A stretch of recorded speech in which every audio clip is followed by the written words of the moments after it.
Hey guys, now that we've looked at savings and wealth at a micro level, we're going to look at national savings, or savings in a macroeconomic level.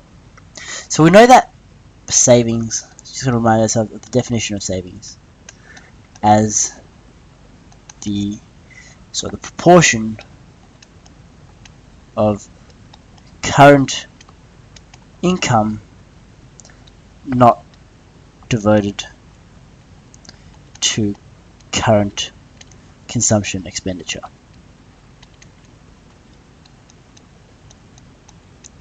And we know that in the macro level, total current expenditure in the economy is denoted by this equation, AD, which equals C plus I plus G plus X minus M. Okay, so that refers to current income or current expenditure, total current income in the economy, so in the total economy.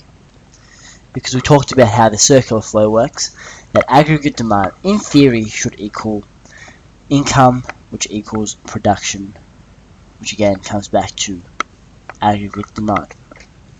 So now we're going to turn into the number of assumptions that we're going to make when we talk about national savings. So this is a very simplified version of national savings that we're going to analyze in this lecture. So we're going to look at assumptions. So this is indeed a very imperfect representation of national savings, but it is very simplified to make it easier to understand this concept of national savings. So to simplify, we're going to assume net exports, or X minus M, equals 0. So we're going to assume that exports equals imports, and we're not going to worry about this bit here. So we're just going to cross out this, and we're going to be left with aggregate demand equals C plus I plus G. And aggregate demand also equals Y, which is also known as national income. Okay, so we have aggregate demand now as a component of C plus I plus G. Okay, so what we realize now, our second assumption, is that while both C and G here contain elements of capital expenditure, we're going to assume, for simplicity, because it is so hard to differentiate, that C plus G, so consumption and government expenditure, are all current. So there is no capital expenditure by consumers or by government. So although in reality we have capital expenditure by consumers in the form of, say, cars or houses, and they're assets, and they are long term, they aren't current, they're non-current. And same with governments, how they build roads. Well, as we know, we can split government expenditure here into G1 plus G2. But what we're going to do for simplicity is we're going to neglect G2. We're just going to worry about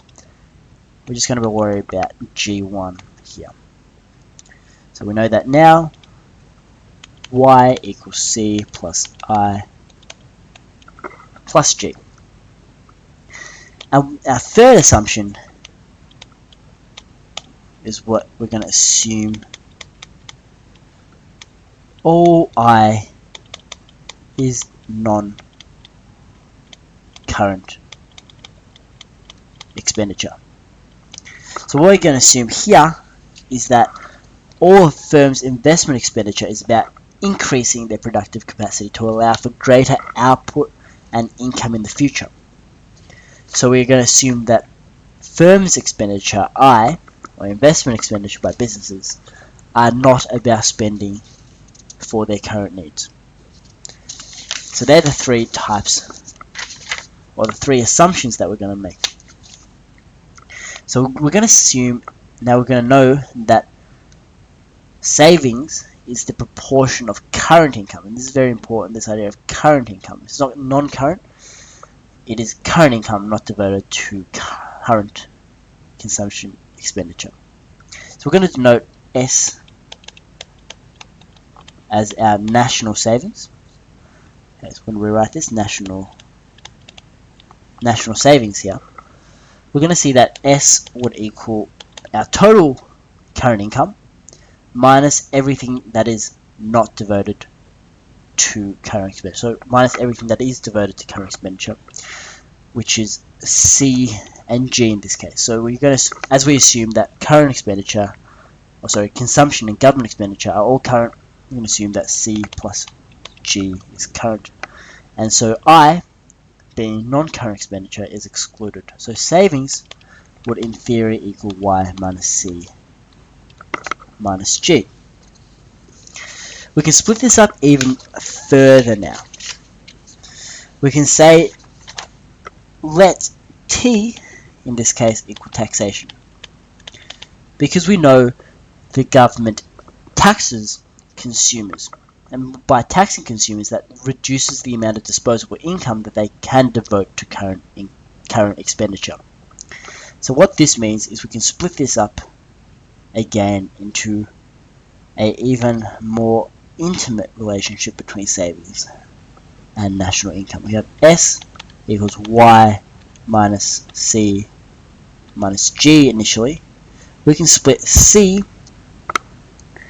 up into T minus C. So we have savings equals Y minus taxation minus consumption. But we have to add taxation minus government expenditure.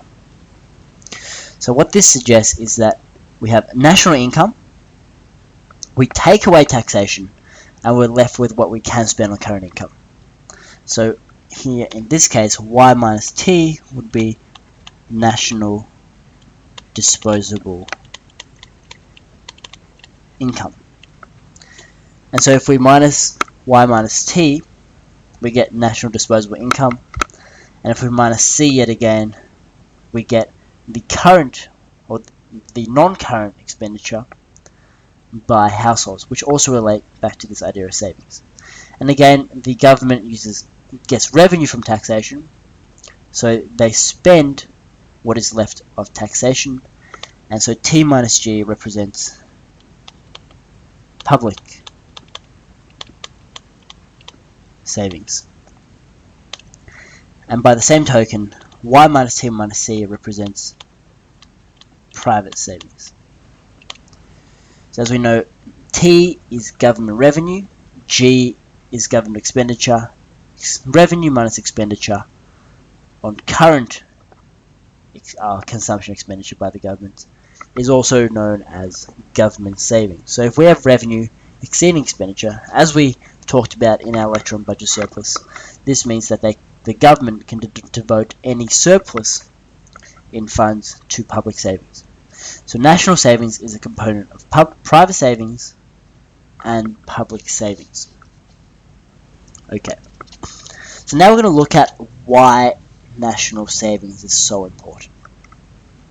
And we've touched on this already, is that we've assumed that all investment expenditure is non-current expenditure. And what we've assumed is that investment expenditure is non-current expenditure because of the fact that businesses use investments in order to increase their productive capacity or their efficiency in the long term. So what this model suggests is that S savings or national savings equals all investment. So we're not going to spend it on current expenditure here. We're going to spend it on investment expenditure. And if we substitute this back in, we can see that savings, we're just going to touch it up here. Let's drop this out actually. We know that, excuse that, Y minus T minus C. Okay, so we know that if we substitute this equation here, which can also be written as S equals Y minus C minus G, back into this equation here, we get C, so I, beg my pardon, pardon me, I equals Y minus C minus G. So we substitute this back into here by simply rearranging that. We get I equals S. So investment expenditure, by theory, should equal national savings. And so that's why we see that national savings is very important, because of the fact that investment expenditure, or our productive capacity, has a direct correlation with our national savings rate. So what this means that if we're consuming all of our income, or all of our income on consumption expenditure, or current consumption expenditure, we have less devoted to investment, and our long-term prosperity is very much influenced by investment expenditure by firms, because we have assumed in this model that all investment expenditure is devoted to expanding our productive capacity, and is all about increasing our output in the long term. So that's national savings. We've made 3 assumptions regarding national savings, and we've seen that national savings can be split up into 2 different parts. We have private savings, which is income, national income minus taxation minus consumption, and public savings, which is taxation revenue minus government expenses.